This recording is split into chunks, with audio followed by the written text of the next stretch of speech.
all across America and around the world. This is Veterans Radio. This is Veterans Radio. Welcome to Veterans Radio. I am Jim Fausone. I'm the officer of the deck today. We've got some great programs for you. I think you'll find very interesting.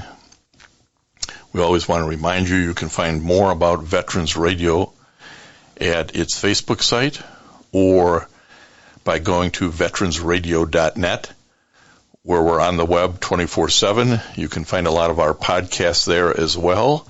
We post new ones every Tuesday, so you can get a new story, a new interview, something you didn't know before by going to veteransradio.net. And before we get started, we want to thank our sponsors. First up, we want to thank National Veteran Business Development Council, nvbdc.org. It was established to certify both service-disabled and veteran-owned businesses. You'll find out how they can help your business by going to nvbdc.org. We want to thank Legal Help for Veterans. Legal Help for Veterans fights for veterans' disability rights all across the nation. You can reach them at 800-693-4800 or on the web at legalhelpforveterans.com. We've got a couple of great stories to tell you today. I think you're going to find these interesting. One is informative that a lot of veterans got exposed to PFAS compounds. These are compounds that are really ubiquitous. You now hear the general press refer to them as the forever chemicals. But they've been in use in the military for a long time. And maybe you used them or you were around them with firefighting foam on the Navy ships and Coast Guard ships, or maybe you were exposed to them while on the flight line. The Navy still uses a firefighting foam with PFAS in it and says it can't find a decent replacement. But very interesting story. And then we're going to get a little more, maybe lighthearted, historical, interesting, and talk to a commercial photographer who has photographed and told the stories of World War II bomber jackets. You know, those cool leather jackets with art painted on them, a lot of them out of the European theater. Very, very interesting stuff. A great little story. I think you'll find it interesting. So sit back and enjoy. We want to welcome to Veterans Radio Representative Elissa Slotkin. She's a congresswoman from Michigan's 8th Congressional District. Representative, welcome to Veterans Radio. Thanks for having me. Well, we're really excited to have you on to talk about an issue that is coming up in the future, if you will, but we're going to connect some dots. We're going to talk about PFAS contamination, but we're going to connect some dots because military service does expose folks to a lot of toxic materials, and Congress has been kind of moving the ball along as it did in Camp Lejeune water exposure and now PACT Act and burn pit exposure. And we're going to talk about that maybe PFAS exposure is going to be the next thing that has to be addressed. But first, I guess I'd like you to talk a little bit about let me set this up so you don't have to do it yourself. Your investment in these issues is real, and that's because you served with the CIA overseas in Iraq. You're married to a retired Army colonel who served 30 years as an Apache helicopter pilot. You have a stepdaughter who's an Army officer and one who's a physician. And I understand that you and your husband met in Baghdad during the Iraq War. So this isn't just a political issue for you. Your family's invested in this issue, isn't it? Yeah, we're a military family, and I think the issue of toxic exposure, if you've served abroad in a war zone, certainly you know that you were exposed to lots of things. You felt it, you smelt it, you experienced it. And I think, frankly, between that and then being a Michigander, where we've had such problems with our water, particularly, lead in our water, it just led me to just really focus on these issues when I became a member of Congress in 2019.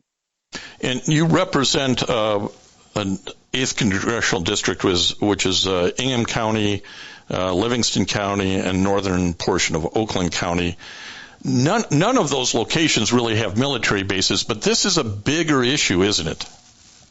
Yeah, I mean, they don't have military bases, but we have, first of all, a ton of veterans who live in our community and who were exposed to various things in various portions of their career. We also have commercial PFAS problems. We have contaminated water, contaminated soil in a number of sites throughout the district.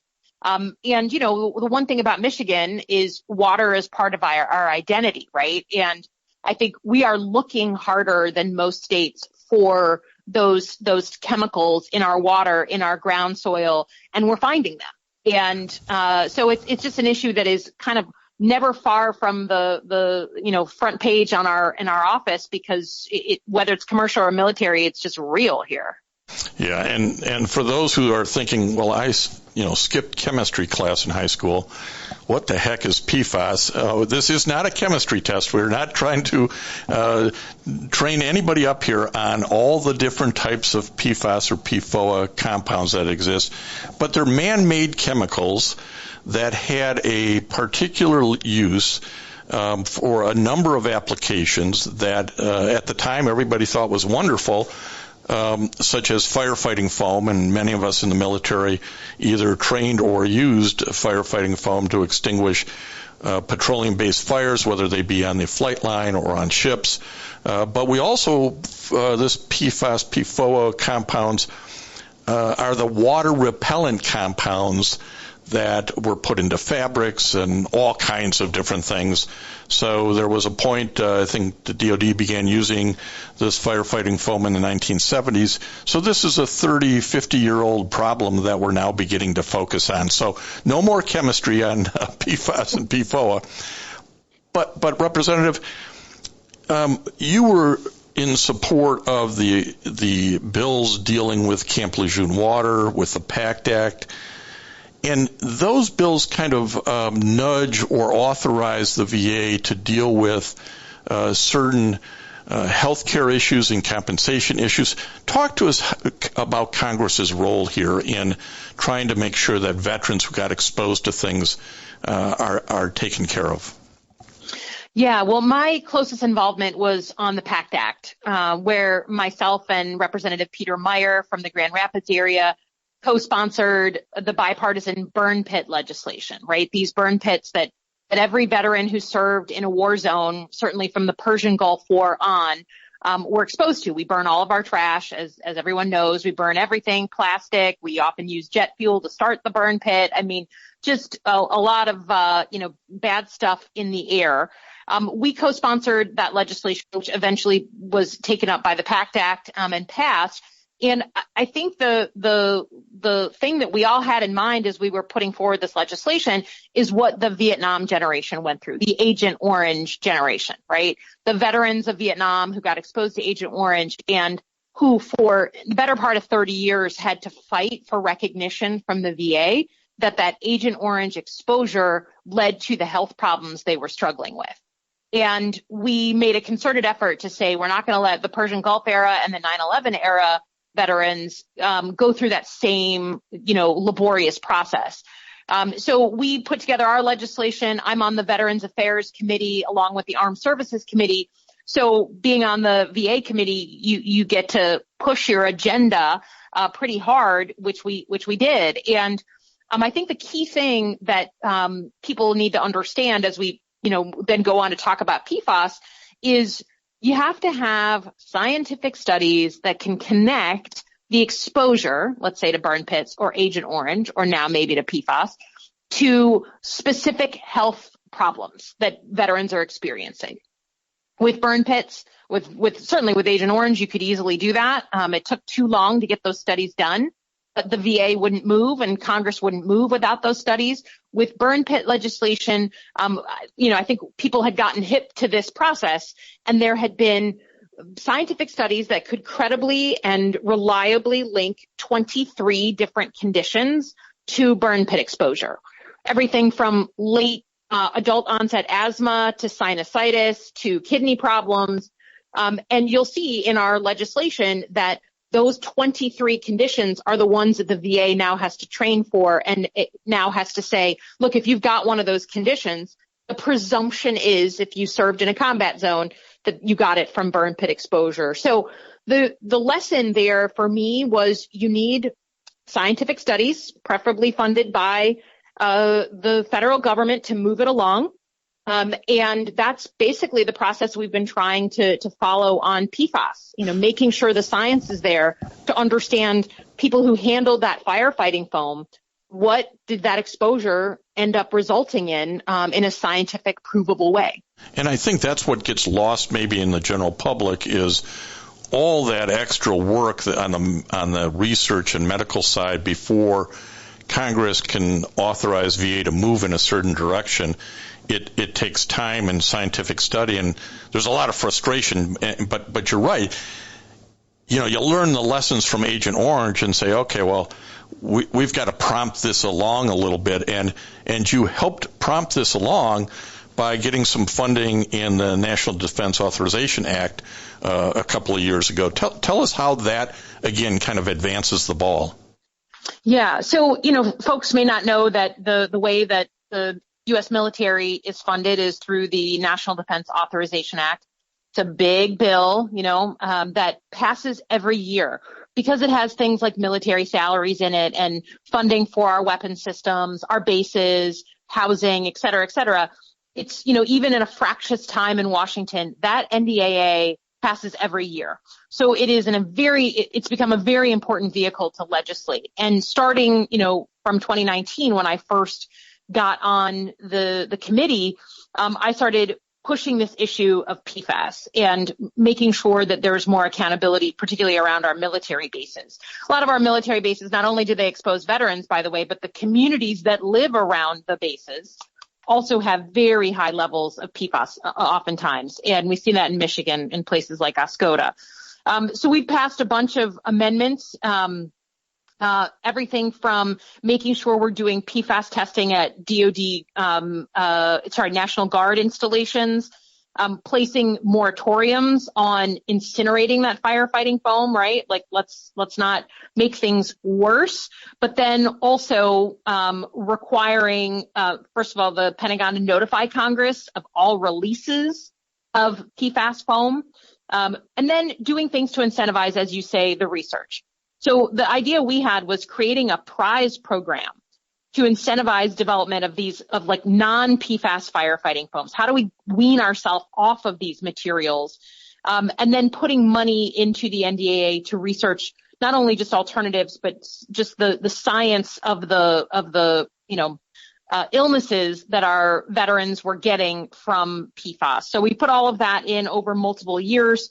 Did a bunch of other things related to PFAS, and we're helping to establish that record of science, and then in the meantime, figuring out a way to wean ourselves off. I mean, there are research institutions that are studying, alternatives to PFAS foam in the form of shaving cream. I mean, what other things can we do? I'm not saying that's going to be the answer.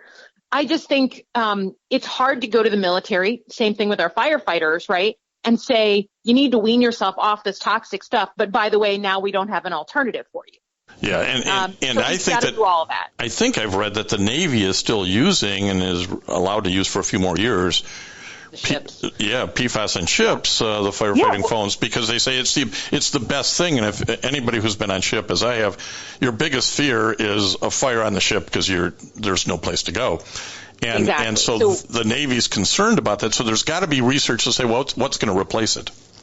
Exactly. And we wrote that legislation that gave the Navy special dispensation because of those, the exact circumstance you're talking about. You have to live in the world of reality when you're doing this, right? You can't just say, I'm in Washington and we need to cut off all foam without it, surviving the actual use that you need it for. I'm trying to manage both sort of understanding very well from being at the Pentagon, being an assistant secretary of defense, knowing the needs of the military, with also now being a representative that represents a lot of people, a lot of veterans who are complaining about health risks due to PFAS exposure. Yeah, and I think we're talking to Congresswoman Elissa Slotkin from the Michigan 8th Congressional District, who's been instrumental in advancing some of these toxic exposure issues, and we're focusing today primarily on the PFAS contamination and trying to understand the background work that's going on, which may ultimately lead somewhere as it relates to some legislation for health care services and disability services from the VA. But this is not a particularly, allow me to use the word, sexy issue. Burn pits overseas fighting terrorists, cool. You can get Jon Stewart and Hollywood people involved.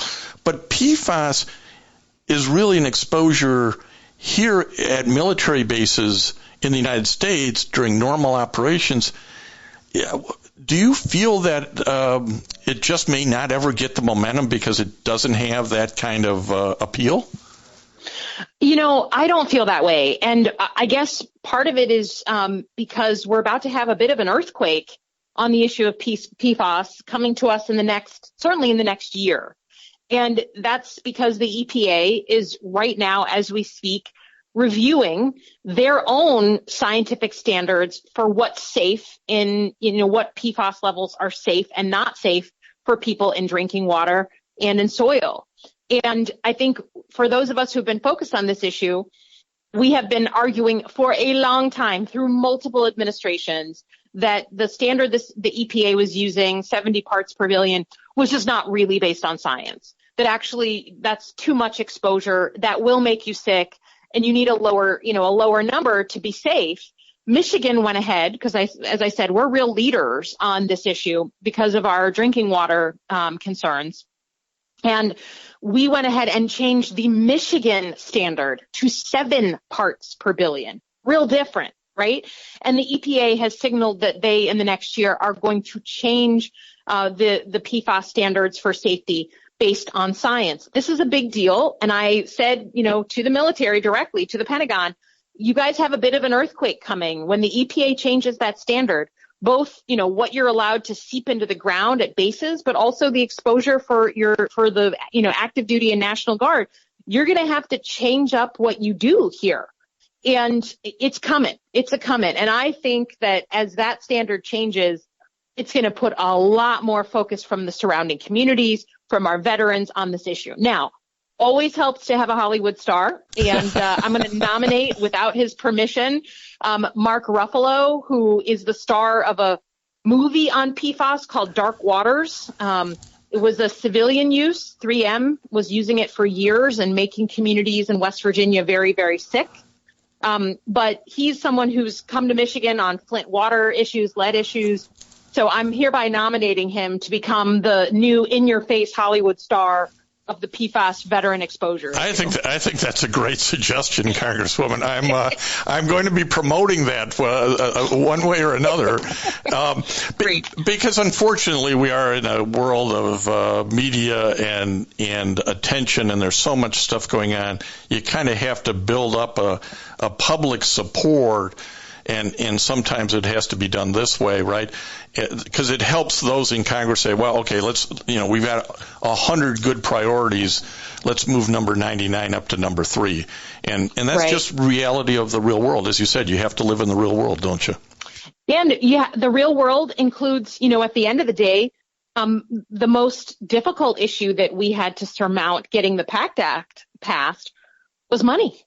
Absolutely. Right? It turns out that, if you're going to cover another 3.5 million veterans nationwide who were exposed to burn pits and have, ailments due to their burn pit exposure, that costs a lot of money. And there were a lot of people in Congress who didn't want to spend that money, right? They're more fiscally conservative. They want to spend on something else. There's a million reasons why people didn't want to spend that money. And I think what the public pressure does, especially from veteran groups, by the way, is really say to those people, like, look, if you have the money to send them to war, you have the money to care for them when they come back from war. Amen. And, amen. So that public exposure helps. And I have to say, the other thing on the burn pits that really matter, just like Agent Orange, is you have advocacy groups that are made up of veterans and their spouses who are fighting and can tell their personal stories on this issue. That's what we had on the burn pit legislation. And it wasn't just Jon Stewart. I mean, it was old school, right? They came to Congress, these veterans, and they hunted us down in the hallways. They had their cell phone cameras out. They were trying to get people to sign on to that legislation. And if they would stand at the bottom of the Capitol steps when we would finish a vote, you would see them there, including Jon Stewart, by the way. But you just, there's nothing more powerful than someone who has served and their spouse showing up and telling their personal story and saying, look, we know you like to smile and take pictures with veterans, put them on your desk, have them in your office. This is a real world issue and we need you to address it. And we're not going to let you, skirt away without supporting it. So that was what made the difference in the end. Well, and the reason we're talking to the Congresswoman is because she's going to be candid and honest with you and tell you what matters and how to make change. And that's, I think, for the veteran community, sometimes we get frustrated that we say, oh, nothing ever changes. They never listen to us. They just take smiling photos. But your Congresswoman Slotkin's given you the playbook. If PFAS exposure is important to you, how to get it done. I do want to raise one more question that maybe you can myth bust on. And we all know that money's kind of at the root of a lot of these decisions because you have to be able to pay for it. And I've talked to veterans who've said, well, the PACT Act was an incredible act. It's the most important act in 30 years. But it probably means we'll never get anywhere on PFAS because all the capital, meaning goodwill as well as funds, have been sucked up, and there's no way Congress will go forward with PFAS because they did what they did on the PACT Act. Is that just being too darn cynical?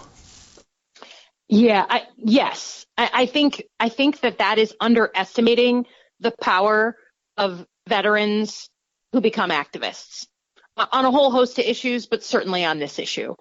And while it took a lot of work, it is true, and we had some real shenanigans at the end with senators voting yes and then switching their vote and voting no. And, you had some shenanigans we had to push through. So it did require a lot of capital. That is fair. But you should see the number of activist groups who come knocking on our doors every single week. No one has more social capital than veterans on both sides of the aisle. So I just don't believe that that's a fair statement to say we're done. We're done for another generation. Truth be told, it took us about 18 months to get the PACT Act passed, from conceiving of it to getting it through committee to getting it through the House and Senate to all the activism and everything. 18 months is, not by Washington standards. No, it's not it's quick. Horrible, right? And it was because the Agent Orange generation went through almost 30 years, right? So I just think that that's underestimating the power of veterans organizing, of bipartisan groups of veterans, not making it a political thing where it's one party over the other, appealing to everybody and having advocates who can speak to everyone in Congress. That, to me, is a secret sauce that veterans have that a lot of other groups do not have. And I think in the PFAS area in particular, it's not just a veteran issue. Burn pits was just a veteran issue. PFAS is affecting all these decommissioned military bases through the BRAC process who are now looking and going, oh, we have contaminated groundwater with PFAS. We've never looked before. I think I read somewhere there's 700 bases DOD's identified as having PFAS contamination. It's not just a veteran issue, although veteran issue may be unique in terms of exposure to firefighting foam and more direct healthcare issues and compensation issues. But as you say, the earthquake is coming when EPA changes these rules.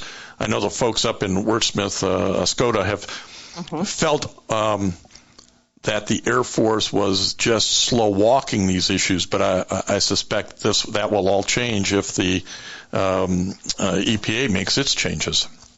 Yeah, that's why it's such an earthquake, right? I mean, the federal government, the military, obviously is a big part of that, will say, we can't make decisions, one-off decisions. We've got all these locations all over the country.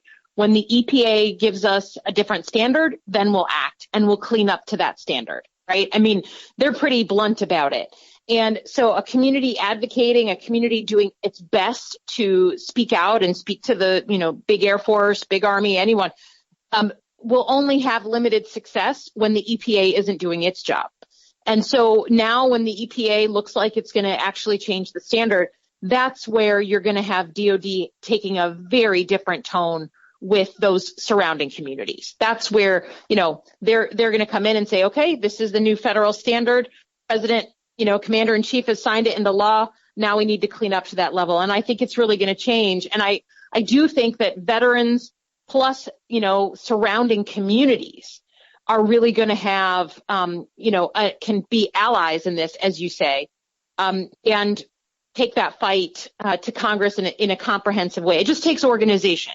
And I think that is what, I'd love to see more of is folks who, and who's the natural leaders on this are the federal firefighters, right? The folks who work for the federal government and work with PFAS foam every single day. So I spend a lot of time with them because they're kind of the hook.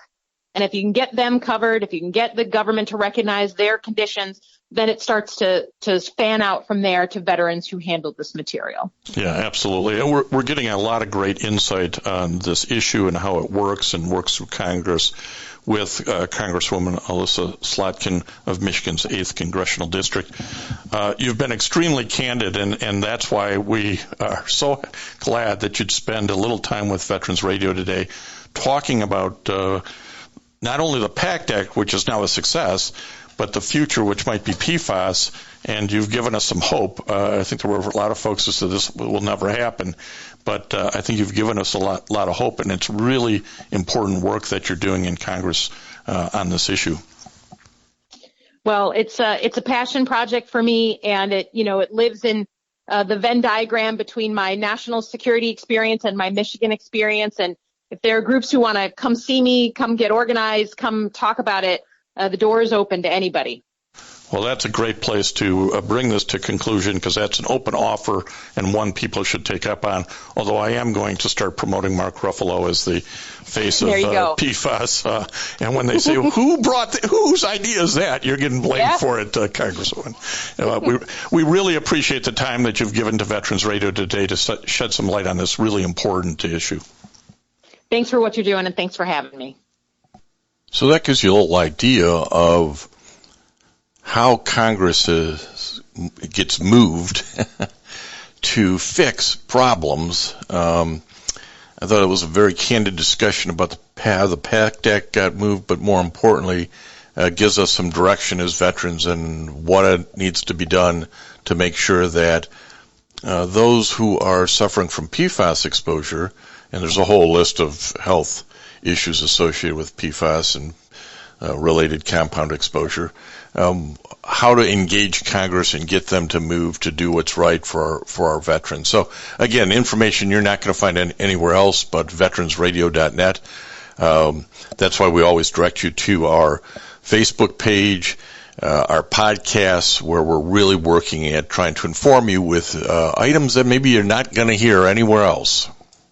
Let's have a few words from our sponsors who keep us up on the air, and you can always help sponsor Veterans Radio by going to veteransradio.net, hit the Donate Now button, and keep us going into next year. But let's hear from a few sponsors, and then we'll get back to a story that I think you'll find interesting about World War II bomber jackets. Military veterans touch everyone's life. I'm guessing right now you're thinking of a veteran, a close friend, relative. Maybe it's you. Even the toughest of us sometimes need help, but don't know where to turn for support. You don't need special training to help a veteran in your life. Even small actions can make a world of difference. If you know a veteran in crisis, please call the Veterans Crisis Line, 800-273-8255. 800-273-8255. A message from the U.S. Department of Veterans Affairs. If you have a VA claim denied by the Board of Veterans Appeals, contact Legal Help for Veterans at 1-800-693-4800. They're experts in handling cases before the U.S. Court of Appeals for Veterans Claims. Their number again, 1-800-693-4800. The story is a little bit about military history, art, individual veteran stories, primarily aviators and bombers. I think you're going to find it unusual and interesting as you listen to this discussion with John Slemp about his passion project of photographing those World War II bomber jackets. We want to welcome to Veterans Radio today John Slemp. John is a 11-year Army veteran, is a professional commercial photographer down in Georgia, but he's got a really cool project, a passion project that everybody, every veteran can relate to. We've all looked at these things and said, man, those are cool. I wish I either had one or could wear one. He's photographing World War II bomber jackets. John, welcome to Veterans Radio.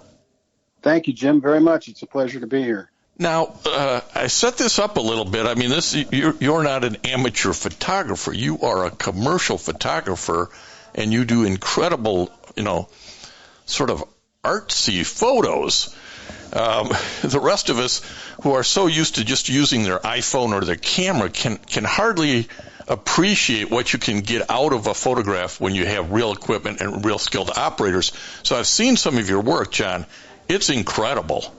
Thank you so much. I appreciate it. It's been, it's a combination of having the eye for it and the drive to learn the techniques and how to use the gear and that sort of thing and putting it all together. Oh, and the lighting and pulling out the colors. So this is World War II Bomber Boys is the website that your work shows up on, and you're producing a book. And I know you're an 11-year Army veteran. You were stationed in Germany. But how did you go from that over to commercial photography and then over to this particular project, which has gone on for a number of years? Tell us about this progression. Sure. When I was stationed in Germany, I bought a camera in January of 1984. I remember it, and the PX. And I went on a tour of Italy with the chaplains from the 3rd Armored Division in April. I took some leave, and we went down there on a bus tour for a week. And when I got back, I walked over to the photo lab on post, which was, part of the morale support activities, and just sought some feedback from the fellow who ran the lab, who was a German, but he was a professional photographer. And he suggested I submit several of them to the U.S. Army Europe photo contest, which I did.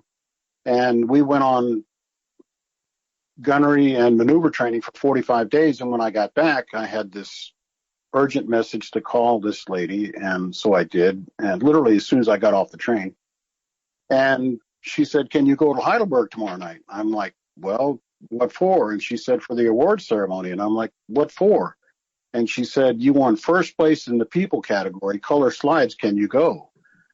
And I'm like, sure. And I was off and running. I won a first and a third the next year and another first the following year, along with a bunch of honorable mentions and stuff. And when I got out, I was a pretty serious hobbyist by then. And one of my friends suggested I try it for a living. And so I went to school here in Atlanta to learn about advertising photographer. And then I assisted established photographers for about 5 years and then went out on my own, basically right after the Olympics here in town.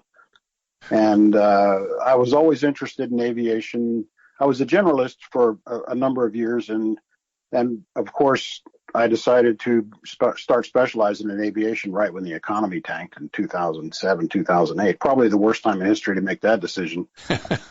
But I persevered, and I'm fairly well known in the aviation world now, for my work. And I had always known about these jackets, but I had never seen them. So I put the word out. I belong to the Experimental Aircraft Association. We have a chapter up 18 miles from my house in Lawrenceville. And it turns out it's one of the most active chapters in the country, and a pretty big one, too, over 300 members. And one of the members had their uncle's jacket, so he brought it in, and I photographed it, and it was off to the from there. It was gorgeous. Now, John, what year is this again? This was in 2014. Okay, so that's when the germ of this idea popped through the soil, and a little shoot, and now you're off. I mean, now you got to continue this. Oh yeah. Well, I just thought it would be fun, and maybe something to put online and talk about lighting, and maybe an exhibition down the road. Nothing that it's turned into was in the back of my mind at that point. And one of my clients is Women in Aviation International, and I had photographed their board. One of the board members is a curator at the Smithsonian Air and Space Museum. So I sent Dorothy an email with some of those pictures, and 58 minutes later, I literally got a separate email from their curator of the aviation clothing collection, and he said, "We have 15 jackets that'll work for your project. When can you be here?" I mean, these are just amazing coincidences, right? So the divine hand is on you, moving you in a direction, connecting dots from people you know to people who know, those people who know, right? You didn't even know the Smithsonian had a bunch of, what'd you call it, aviation? Of the aviation clothing collection. Yeah, no, definitely. The Big Ranger in the sky has been smiling over me throughout this whole project, trust me. And, so it went from there. And, of course, once I started telling people, well, the Smithsonian let me in the door, all these other museums said, well, you must be somebody. Come on in, So. Well, you are somebody, and you are a skilled photographer, and you've been in a number of museums. Some of them are private museums, local museums. Some of them are national, United States Air Force kind of museums. Yeah. But you also have gotten into private collections. Tell us how you, again, because that's Granddad's jacket in the back room that we've been preserving all these years. How do you get introduced to those?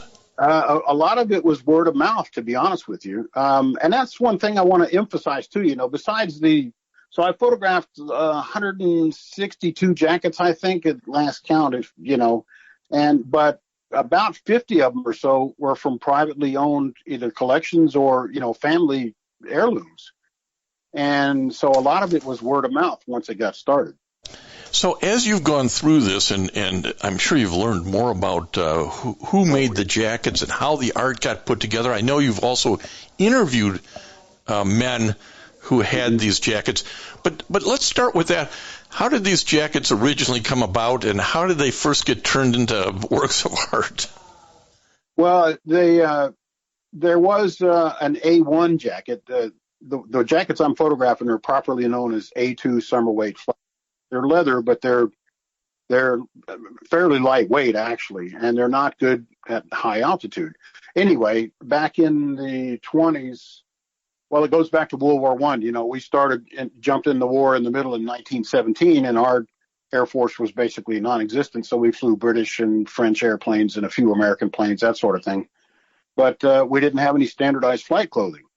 And so after the war, they started figuring that out. They created the A1, I believe, in 1927. It was standardized, and it had buttons and so on. And then in 1931, I believe, they standardized the A2, and it had zippers, which was a fairly innovative part of a garment at the time. Zippers were not widely used at the time. And so it had zippers and, some other innovations. But, so we had them throughout the 30s in the Army Air Corps, but they were manufactured in the hundreds, because it was the height of the Depression. The Army Air Corps was quite far down on the list of items to be funded. But as World War II approached, the contracts started to be let in for 5,000, 10,000, 25,000, and 50,000 jackets. I think the largest contract I've seen is for 50,000 jackets. And most of them were manufactured in the Northeast because that's where the garment industry was largely located. There was a few in Pennsylvania. There was a few around Chicago and that sort of thing. But there were 18 different manufacturers from what I can tell. And at the time, the military procured all the items that made up the jacket. They procured the leather, the wool for the cuffs and the waistband, the liners, all the snaps and buttons and so on. the zippers, all, and they gave it to the manufacturers and said, build us a jacket. This is the diagram. This is what we want. And it cost about $8.25 to build a jacket. Yeah. Prices have changed, right? Prices have definitely changed.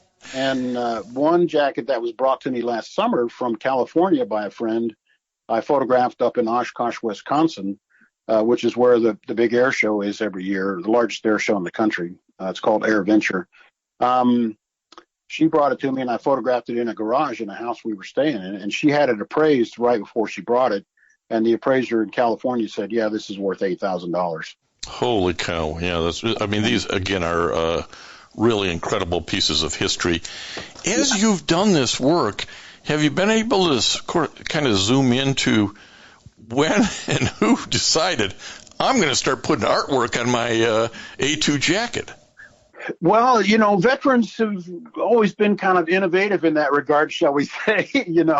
I was an armor officer by trade, and the guys always wanted to put a name on their tank, and we got to that, on the muzzle, the bore evacuator on the muzzle, on the main gun and that sort of thing. And, I'm not really sure who did it first, to be honest with you, but it's a one-piece back on the jacket. It doesn't have any seams, and so it was an ideal canvas. And somebody's like, hey, let's paint, our airplane name on there or something like that, and it just took off from there. And not to coin a bad phrase, but and technically it was against regulations. You're not supposed to depict. Oh yeah. We all did those things against regulations, but because it's a little. It's a little bit of John. It's a little bit of folk art. It's sometimes exactly. That kind of stuff's called trench art. Exactly. Yeah. But, and so it started, and it turned into its own art form. And the commanders essentially turned a blind eye to it, especially in World War II, because the attrition rate was so high, especially in the 8th Air Force. When they started bombing in the summer of 42, it wasn't too bad. The first mission, all 12 planes came back and that sort of thing. And then as it went into late 42 and 43 and the Luftwaffe got involved and the flak became heavy and so on, the 8th Air Force was suffering 60-70% casualty rate. Yeah, clearly some of this is related to morale, right? To let the guys do what they need to do to have positive morale. Did you find, are these the ones that you're able to find today and photograph, are they primarily out of the European theater, or was actually, I made a conscious decision once the book started to be an idea, and to break it up by theater. So I've got European theater, primarily 8th Air Force out of England, and then I've got the Italy and North Africa as a separate theater, or combined theaters, as far as the artwork goes, and then I've got the China, Burma, India, and the Pacific all in one bunch. So they were all over the world, but I'd say probably the most elaborate artwork was done out of England in the 8th Air Force. Well, we often talk on Veterans Radio about preserving the history and the stories of our American veterans, and John Slemp, who's taken these amazing photographs, is preserving that history of really the flight jacket art. John, but you have a kind of a team, and I wanted to talk a little bit about this because you have somebody who's involved with the project who's a fashion and cultural historian. You have somebody who's a design illustrator and artist. Talk a little bit about your team, because it's more than just a great photograph. Thank you. Yeah, I definitely wanted to do more than just a pretty picture coffee table book, And having seen the other books that have been done on the subject 20, 25 years ago, A, they were not professionally photographed, and B, they didn't really talk much about the guys. They said, here's, Sergeant Snuffy and XYZ bomb unit. But it doesn't say, where he's from, what he did after the war, none of that kind of information. And I just thought it was a missed opportunity, to be honest with you, because once I started, as someone said, well, I forget, it might have been my idea, I can't remember now, but once I started documenting this artwork, these jackets are essentially walking billboards. And, it talks about the guy's service. They're really the whole point of these jackets were to be individualized. I mean, oh, absolutely. So it really is his story. Maybe it's the number of kills, maybe it's the number of planes, maybe it's where he came from, maybe it's his girlfriend, but that's really a good part of it too, isn't it, John? It's their personal story. Absolutely, yeah. And I thought, the artwork was an appropriate way to tell their story. And so that's when I started concentrating on gathering the stories as much as I could. I photographed over 25 veterans, did portraits, 16 wasps and 16 original rosies, which are not in the book. But, the wasps are mentioned in the book. I've got several Tuskegee Airmen. I photographed 6 of them because I think they're important to be included in there, too. And, the stories are just incredible. Some of them are well known, like Zemer and so on, who was awarded the Medal of Honor, but some are virtually unknown. Probably most of them are virtually unknown. They're from family recollections and so on, and personal memoirs. So as you sort of tell these stories, and I've listened to some of the audio stories you have with them, and I look forward to seeing some of the photographs of them. When is the book going to be available so that we can buy it for our dads and our grandpas, and it's going to be a great Christmas kind of gift or a Father's Day gift? What are you shooting for here on publication? Right. Well, today's the 21st of September, 2022, and I sent the final edit to the designer today. So it'll probably take him a week or so to tweak it, and then it's going to the printer. We're printing it here in the States. I thought that was important, in Houston, and so it won't be stuck on a boat and that sort of thing. And it's going to cost more, but at this point I didn't really care. It's such an American topic that I thought it important that it be printed here in the States. Oh, absolutely. Good job on that. I can tell everybody out there who's listening to John, right after we get done with this interview, he's going to go open up some adult beverages, because there's nothing better than sending it off and saying, I'm done with this project. Yeah, it's been a long time coming to more than but and we're instead of calling it self-publishing, we're calling it privately published. That's a term my designer coined, and going back to the team. So yeah, I thought at some point the idea that these jackets influence fashion design worldwide popped into my head, and I'm like, well, why don't we talk to a fashion historian and find out? And lo and behold, I finally found one, a young lady in New York City, Laura McLaws Helms, who's just a few hours shy of a doctorate in the subject. And she wrote a wonderful chapter for me. It was 22 pages when she sent it to me. And she said, I think I found enough information to do my own book on the subject. It really is. I mean, even today, it's a classic design, right? We're seeing a takeoff of that design in the movies. It's a very popular kind of jacket that I think everybody recognizes as soon as they see it, which is kind of an American iconic classic jacket. So, I mean, this is really interesting stuff, I think, for folks.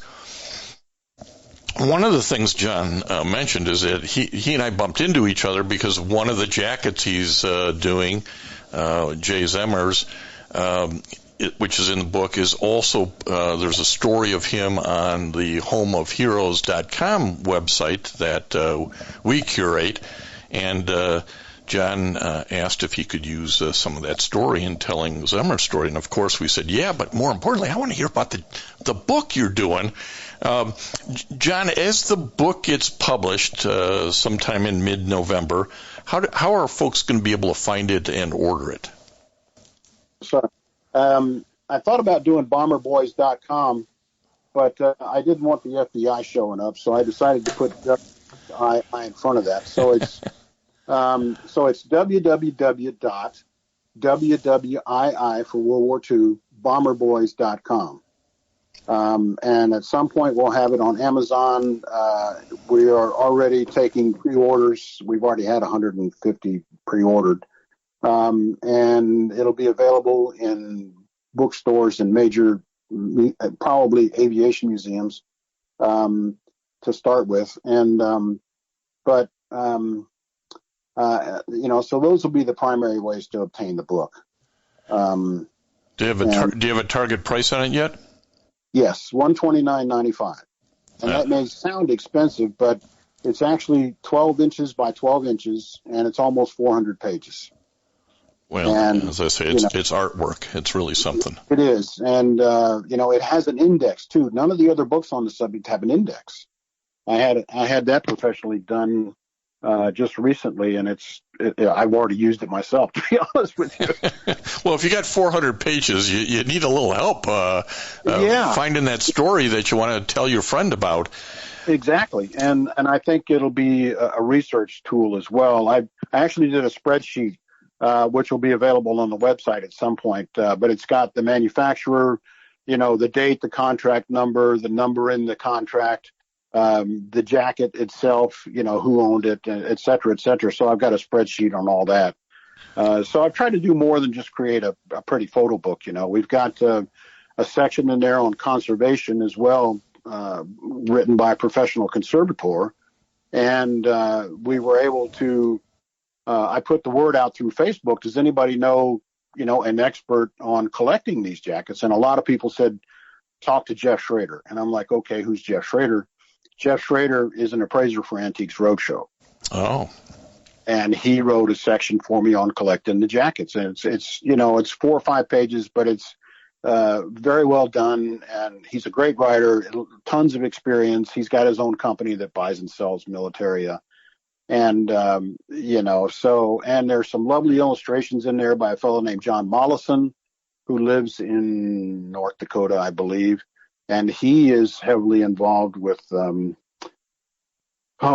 Distinguished Flying Cross Society. I believe that's the name of it. But he's been an illustrator for a long time, and he contributed 9 illustrations of these aircraft, because I'm sure, there's a lot of kids now that have no idea what a B-17 looks like. Oh, absolutely. No, this is educational and will cause people to ask questions and be able to tell stories to the younger generation and to that's so important, which is why we tell these veteran stories. Right. So and we've done a few video interviews and several audio interviews as well. So we're going to put that together as well on the website. Well, we want to encourage people to reach out to John, pre-order the book. We want to encourage them that, hey, maybe I got a jacket I don't know what to do with. I suspect John's got a lot of connections in that regards at this point in time. So, John, as we close out here, let's give everybody the website one more time. Sure. It's www.wwii, stands for World War II, bomberboys.com. Well, we really appreciate you taking some time to talk to Veterans Radio today. It's a great project. You're doing great work preserving this history, and it's really something that's only somebody with the artistic eye that you have as a photographer could really bring this to life. So you're doing a great job on this, John. Many, many thanks for your kind comments. I really appreciate it. I'm telling you, they're really cool photographs. Go to the website, consider whether or not you can buy the book for somebody who's a veteran, really into aviation, maybe has a connection, grandfather who fought over in Europe during World War II. These photographs are just stunning, so I encourage you to at least hit the website for that. As Dale and I have said before, this is our passion project to provide a voice to American veteran stories, but we can't do it without your help, and we've been very fortunate to get the help of sponsors like the National Veteran Business Development Council, NVBDC. Their ongoing support each month is what keeps us on the air. We also have had support from the VA Ann Arbor healthcare system, which we really do appreciate. the Vietnam Veterans of America, Charles S. Kettle's chapter, the VFW Graf O'Hara Post, the American Legion Press Corps Post, all in Ann Arbor. So you can help us out by going to veteransradio.com and clicking on the donate button. Maybe it's your family. We've had some really wonderful gifts from family trusts and estates. Maybe it's your post. Maybe they ought to be helping out. But we really do appreciate that support, and it's what lets us continue on. We're going into our 20th year. Think about that, 20 years of this. So it's both a passion project, but one that needs support. So please help us out.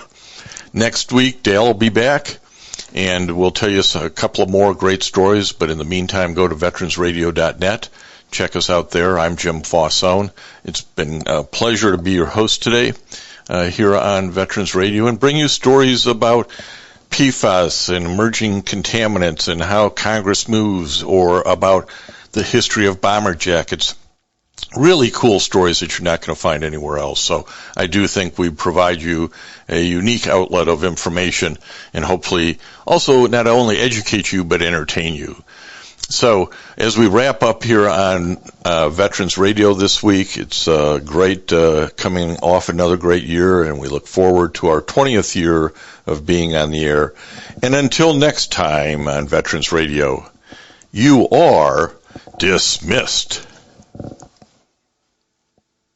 With the Lucky Land Slots, you can get lucky just about anywhere. This is your captain speaking. We've got clear runway and the weather's fine, but we're just going to circle up here a while and get lucky. No, nothing like that. It's just these cash prizes add up quick. So I suggest you sit back, keep your tray table upright, and start getting lucky. Play for free at LuckyLandSlots.com. Are you feeling lucky? No purchase necessary. Void where prohibited by law. 18+ terms and conditions apply. See website for details.